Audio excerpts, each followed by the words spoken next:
Welcome to Unsealed Evidence. I'm Sable. This part of the affidavit dives into the digital and location evidence investigators use to piece together what happened. Phone pings, activity logs, app usage, movement patterns, and discrepancies between what was said and where the devices allegedly were. It's one of the most revealing sections of the entire document, and one of the most heartbreaking. If you're unfamiliar with the Rebecca Park case, you can read a complete breakdown at www.unsealedevidence.com. Let's unseal this.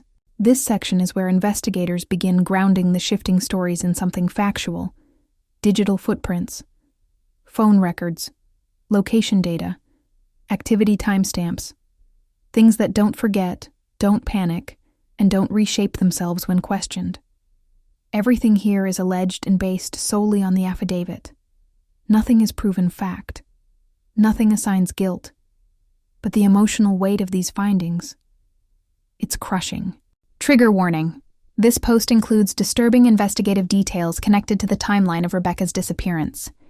According to the affidavit, investigators obtained phone records that directly contradicted statements from the individuals involved. Some examples documented include phones appearing in areas they claimed they never went to, movement patterns when they claimed to be asleep, locations matching areas where evidence was reportedly dumped or burned, pings near the 2-track, which investigators believed was connected to disposal activity, devices traveling together, even during times when the individuals claimed to be apart. The affidavit says these discrepancies forced investigators to confront both individuals, leading to shifts in their statements.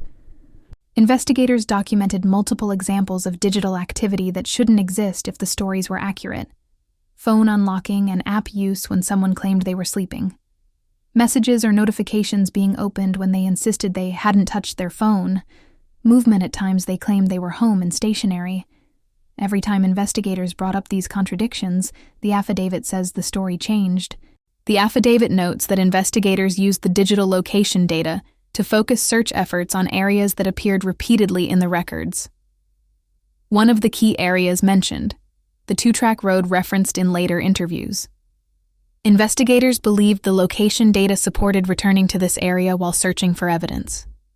They also documented device movement consistent with traveling to trash disposal sites, re-entering locations tied to alleged cleanup movement around the home and property that contradicted interview statements. The affidavit doesn't claim guilt, but it makes it clear investigators believe the digital evidence exposed significant inconsistencies. Phone data forced memory changes. This is one of the most emotionally painful parts to read. The affidavit describes how, when shown phone pings contradicting their story, the individual suddenly remembered going there. When confronted with movement during supposed sleep, the story shifted again. When shown location data placing them near a disposal area, new details emerged. When shown activity logs, the timeline changed again. This is why this section matters so deeply. Rebecca's truth was being pieced together not through consistent testimony, but through the digital evidence that pushed back against the contradictions. Because through all the digital trails, the pings, the movement logs, one thing becomes painfully obvious.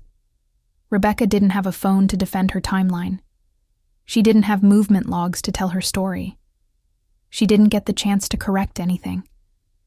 The only truth she has left in this affidavit is the evidence investigators were able to gather, and the heartbreaking patterns it revealed. Everything in this post is taken from allegations documented in the affidavit, not proven facts. No individual named is guilty unless proven so in a court of law. Everyone is innocent until proven guilty. Every case has missing pieces, and we're here to find them. Unsealed Evidence digs into the documents, the timelines, the evidence they don't talk about. You can read every breakdown at unsealedevidence.com and follow us for updates, new findings, and deeper dives. We don't look away. We don't sugarcoat.